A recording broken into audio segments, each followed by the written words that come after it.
How to remove Bitmoji on Snapchat. Hi everyone, welcome back to TechTube. In today's video, I will guide you on how you can remove your Bitmoji on your Snapchat.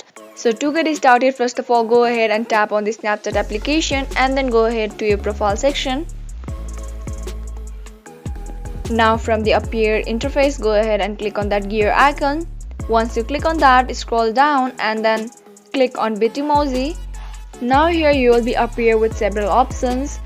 And below the three options you can see the option link my Bitmoji. Simply tap on it and then go ahead and click on remove.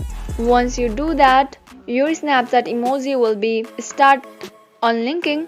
Once it's done, your Bitmoji will be removed from Snapchat. And this is how easily you can remove your Bitmoji from your Snapchat. I hope you found the video to be helpful and informative.